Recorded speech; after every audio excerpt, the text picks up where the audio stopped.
I'm N64 Josh, and in this video we're going to be looking at a Mario Tennis Aces guide. We're just kind of break this down. There's going to be some kind of beginner tips and tricks, that kind of stuff. So here we go. Basic controls break down into 3 parts. This is going to sound elementary, but stick with me. The goal here is less button mashing and more precision movements. The default control scheme is brilliant, but you'll have to get used to it to use it correctly. The moment I started this game, I wanted to remap the controls, and I was a little overwhelmed and frustrated by the moves, but after 15 hours of playing, I wouldn't change a thing. Each time the ball comes your way, you have 3 split-second decisions you have to make. Due to the fast-paced nature of this game, all of this becomes a blur. So if you were struggling, fire up the practice mode, play against the computer, and work on these fundamentals. There's 3 things that's going to happen each time the ball is coming your way: movement, swing, and ball direction. Now, again, I said it before, this is going to sound elementary, but just stick with me. Movement. With each shot that comes your way, focus on moving without hitting your swing button until you are in the position to hit the ball. Get in position before each swing, and this is all dependent upon ball speed and where your opponent hits the ball. It's not, you can't just do this every time. If you are seeing star points, then that is where you need to be. You will have more powerful shots if you can be in position and charging your shot before the ball reaches you. Okay, next is picking your swing and your shot type. When you are in position to take your shot, tap that swing button of your choice. You do not have to hold the button down to charge it. You only have to tap it once, and then when you're in position, it will start charging. If your opponent hits any shot where you see a star point, move to that location and tap the button of your choice, and you will begin charging your shot. Tap it twice for a little extra power, but be aware that the ball will fall closer to the center of the court. You do not have to hold the button down to charge your shot. At least in the beta, you don't have to do that. Once you tap it, it starts charging. Do not tap twice on the X button. That's going to be for your lob shots and your drop shots. If you tap the button twice while holding the left stick, it will trigger your trick shot, and you'll miss the ball. It can cause you to miss the ball. You can double tap your charge shots. Okay, the faster you get to a star point and charge your shot, the more energy you're going to gain. So let's break down each shot type and their color. You have the slice, which is a blue shot. It's the B button. This is just going to be for the Pro controller. Slower shot that doesn't bounce as much and curves to the side a lot. If your opponent hits a fully charged slice, return it with a top spin for less knockback. Top spin is the next shot we'll look at. It's the red shot. The A button is a faster shot that bounces higher.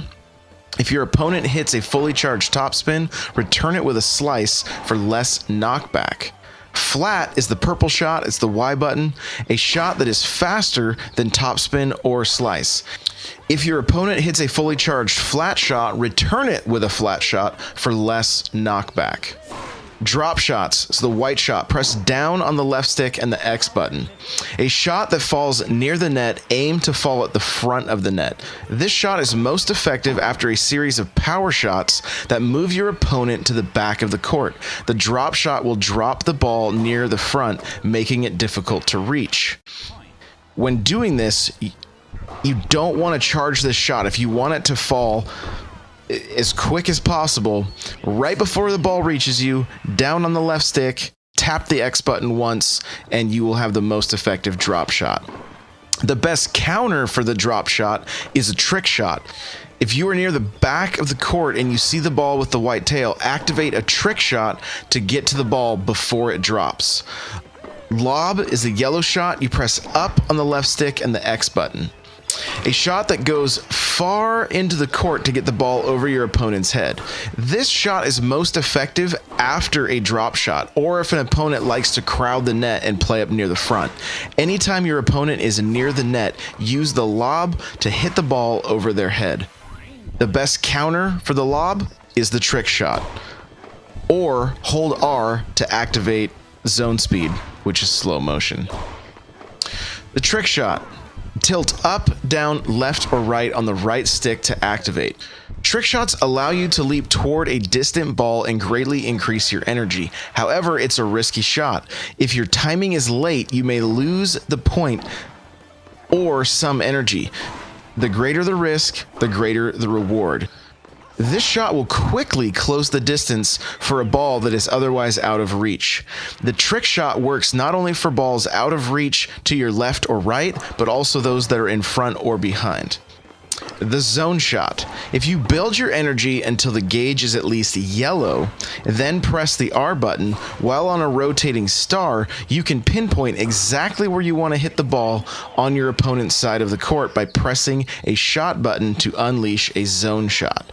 The fuller your energy gauge is, the longer you will have to aim.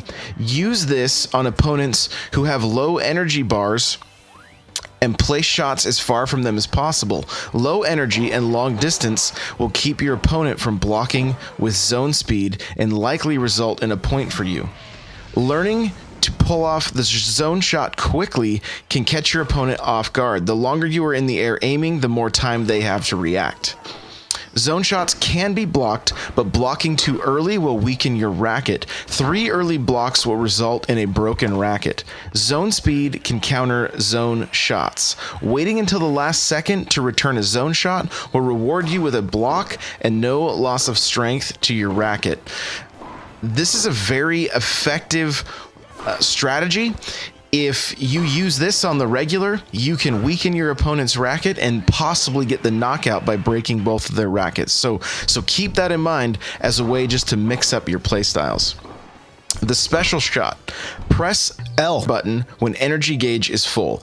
A special shot is the ultimate tennis shot, but it also consumes a lot of energy. If you try and return one, but your block fails, your racket will instantly break. Remember that you can always try to return the ball, even if it is far away. To block a special shot, you need to activate zone speed and wait until the ball is about to hit you, then press your swing button. If your energy gauge is full, you can also activate your special shot to block your opponent's special shot. It will have knockback, so getting back to your a good position can be tricky. Save your special shots to finish off an opponent or to save yourself if you can't get to a shot that is out of reach. All right, let's talk a little bit of strategy here. Serving. When serving, move all the way to the outside and aim your serve as far outside on your opponent's side as possible. If they don't move toward the outside prior to you serving it, they will not be able to reach the ball. If they hit on the move, there is a chance that they will hit the ball out of bounds. The way to counter this is to move forward a little bit and a little towards the outside, and it will give you a better chance of returning this shot. Mix up your serves from inside to outside. Keep your opponent guessing. Practice hitting nice serves. When the ball is at its highest point, that's when you want to hit it for the most power and speed. So let's talk about when you're on the court. Look for your opponent's tendencies. If they like crowding the net and playing up front, hit a lob over their head. And if they hit the trick shot and return it, follow up with a drop shot. Same is true if they are playing at the back of the court. Hit a drop shot and watch them scramble to return it. If you find yourself in a rally that is left to right and right to left, mix it up and return a shot straight back. If you can see that they are starting to run a certain direction, then you want to hit it the opposite way that they are going. Do not be predictable. Don't allow them to see your tendencies. Fill your energy gauge quickly by using perfectly timed trick shots, charge shots, and returning shots from star points. You gotta hit the trick shots perfect though. If you're late on hitting those trick shots, you'll actually use up energy, and you can hit lobs that are so high in the air, you are guaranteed to give your opponent a point. Make sure to return max charge shots with the correct shot to lessen the amount of knockback. Pay attention to your opponent's location on the court and capitalize on every opportunity. Punish your opponent whenever possible. This game is about precision movements. Remember, move first, decide your shot, and then place the ball where you want it. With anything you want to master, you've got to just practice. So practice this game over and over again. Thank you so much for watching this. If you've enjoyed it, let me know down in the comments. Hit that like button. If you subscribe, that'd be super cool. Remember, you can find me on the Nintendo Powercast, and you can find all kinds of Nintendo news on n64josh.com. Thanks again, and we'll see you in the next video.